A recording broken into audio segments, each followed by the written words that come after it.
I'm Amanda Fludd, mindset and visibility coach for therapists and coaches who want to get seen and find more opportunities with ease. If you've been doing all the things, which I know you have been, girl, but you still feel like your work isn't getting noticed or you aren't booking those clients, this is for you. I think what's happening for most of us is that we're just missing a simple plan, and that's what I want to give you today. So today, we're diving into a question that every heart-centered entrepreneur, I think, deals with at some point. I think what's happening for most of us, and it's, am I underpricing my services? Am I charging too little? How do I get out of this space? Oh my God, right? And here's the thing, like underpricing isn't just about numbers, it's emotional.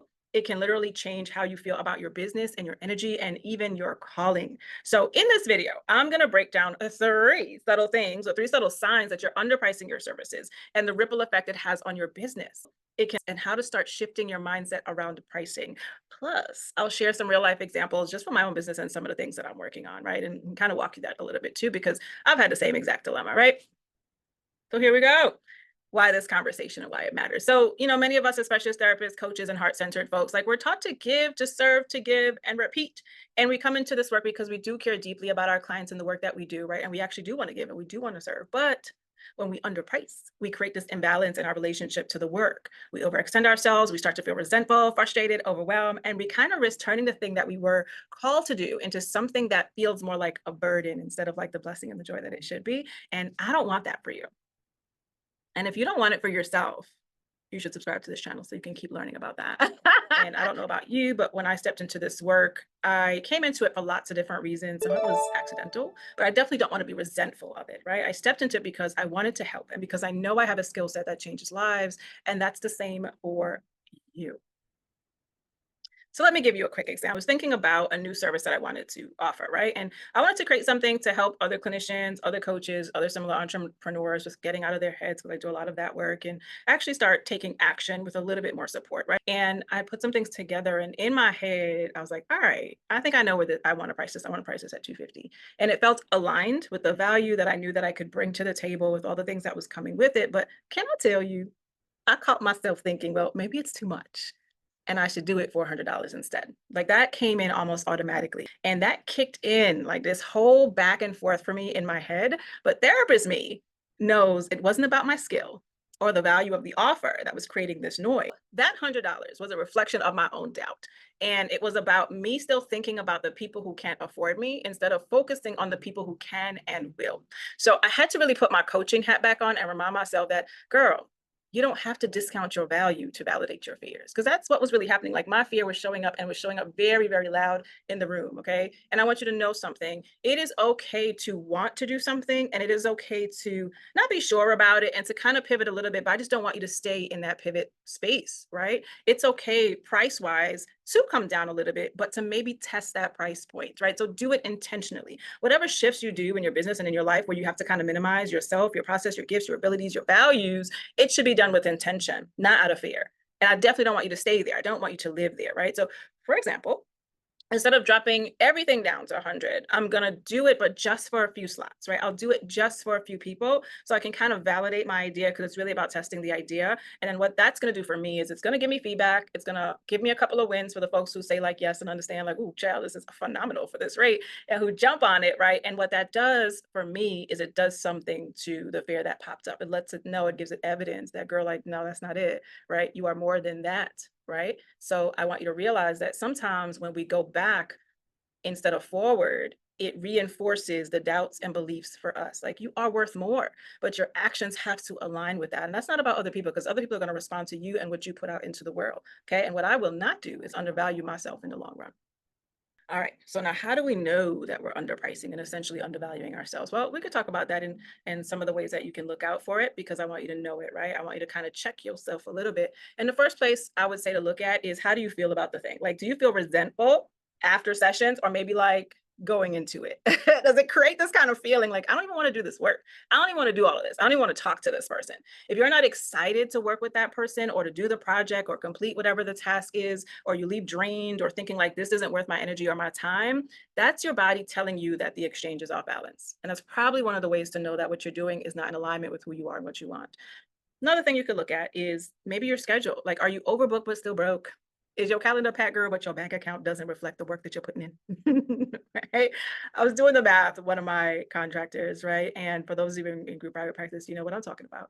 Like, you've got to check your numbers to see what makes sense. Like, is this really a value to me? Like, don't just have contractors to have contractors, right? And I was like, this isn't adding up. And I want you to look at that in your own life, in your own business, in your own services, and how you're showing up. What's not adding up for you? Third thing, you're not attracting the right people. Depending on what you put out there is what you're gonna get back, honey. So are you attracting bargain hunters? If people are like consistently hesitating, bargaining with you, not really keeping their promises and kind of ghosting you, it's either that they're not your people, or sometimes it's not that your price is too high, is that the way you maybe are positioning it makes them question the value. And underpricing, I think, can do that sometimes too. Like, it is tricky to figure it out. And that's where the testing can help you get to the sweet spot. So that's why it's important. But again, intentionality matters in this space. The last thing I probably want to leave you with is just what happens if we stay here? Like, what happens? Like, what is that ripple effect of staying underpriced? Because what it does, it's really deep. It reinforces your own self-doubt, and it keeps you from stepping into the clients and the opportunities that actually match your skill. And I'm all about that. Like, I want you to feel so good about all the work, all the years, all the time that you put into developing you and this profession. Like, leverage that. Okay. But if we are allowing doubts, and I'm saying allowing, but sometimes it's like it's just happening subconsciously. And that's where deeper work is really important in this space too, right? And being with a coach that understands that. But it's those underlying things that will make you cling to the wrong things, the wrong audiences, the wrong practices, the wrong actions, to habits like procrastination and perfectionism, right? And that's what's going to hold you back, because we want you to get to the right things. We don't want you to hang on to things that's really dead weight, that's keeping you in a broke mindset position, right? That reinforces this idea that I am not enough, right? And that, all the things that really kind of come up, you probably know it better than I do because it comes up for you, right? All the things that reinforces the fears that this is not the right position for me. Sometimes our actions will do that because they're coming out of that fear place instead of that, intentional, data driven, like fact kind of place, right? And that is the place we need to be, because we need the evidence there to shift that fear and help you make really good decisions in your business. Okay. All right. So when you step into that, it's going to create more. It's going to create higher alignment for you. It's going to set you up with the right people. And you may lose people along the way, like for real, right? Like, dead weight means that some people have to go as you evolve. But that also means that you're making space for the people who see your worth and they don't blink at your rates, right? Because they get what you do, they love it, and they want more of it. Okay. So let's look at it. The flip side: be that person that you want, the one who values learning and investing, right? The type of person that you would love to work with, be that person for yourself. Because then you'll understand that. You'll understand that in who you're seeking. And it's just a different energy to vibrate on and work on, right? Like, if I want to get better as a clinician, and I always have, always will, and will continue to do that. I've invested in trainings to specify, to develop my skills in the areas that I love. Same thing in the coaching space, as I help Black women in business figure out how to leverage expertise and show up and work through some of the mindset things that come up. Like, how do we confidently get out there? I get to segue both worlds because I study both worlds. I study business, right? I'm with business professionals that are way outside my league, and that offer great training, great support, great mentorship, so I can really be better at what I do, right? And I know how excited I get to work with people and to jump on opportunities. And those are the kind of people that I know that I also love working with too. Find your people, but find it in you first. All right. Whew. All right. I hope this is super helpful. Oh my goodness. Yeah. And if it like creates angst in you to step out of what you know, like, work on that, right? Because you can't build on that angst. You can't build on that fear. Okay, so instead of underpricing yourself, I want you to anchor your pricing in value, not guilt. So check those critical thoughts, baby. It's there. Find them, right? Start to write them down so you can find the evidence to kind of counterbalance it, right? Also, normalize raising your rates, all right? Like, something I realized recently is everybody raising their rates. Things keep coming across my email, into my mailbox. It's like, oh, okay, internet has gone up. Oh, okay, cable bill is going up. Okay, like, if everybody else is going up, like, why are we so afraid to do it, right? And what makes us think that we can't, whether it's bigger systems dictating that or just us, and like, we're dictating that, right? Even if there's like limits and constraints, if you work with insurance companies, and there's the ways around that too, what else can you do? And are you thinking about the what else that will help you balance that and bring in more for you? All right. And I think we've got to be able to have those conversations too, because as your expertise deepens and your demand grows, it only makes sense, right? Because your pricing isn't just a number, it's a reflection of the transformation that you're capable of providing. So repeat after me: I am capable. Because you are, right? So know that and lead with that. All right. I think that might be it. So if you made it to the end of this video, oh, I love that for you. Go hit subscribe as I recap and see, don't miss a beat, okay? Because I want to do more of these. I want to do more shorter, like business-based videos, and not just for you, right? I think, like, again, like this is an exercise for me in consistency and really leaning into what I love and what I've come to like learn and understand, and so that I can offer a hand, right? It's almost like I have moved forward in this space as not just a professional, but as an entrepreneur, someone in business, and I can reach back and lend you all that I know to help you move forward. So that's what it is for me. Okay. So I hope to do more of that. So definitely subscribe so you don't miss the things that we share in this space. I think it'll be helpful if you are a coach, clinician, therapist. I think it'll make a lot of sense for you, easy to digest, and we can help get you to where you need to go. But the recap, honey. So underpricing. Underpricing shows up as resentment for us when it's not working well, when we're not in alignment. Being overbooked is not a sign that you're doing well. I think a lot of us, especially, leave like systems and we decide to go do our own things. Then we take on like 8,000 clients, and it's like, oh my God, I'm stressed. Oh my God, how do I make time for administrative stuff? Oh my God, how do I, X, Y, and Z, right? How do I create? How do I build all of that? It's not going to happen if you came the same out of the system with the same mentality, right? So if you were on a plantation and came out with plantation mentality, you're going to do plantation things.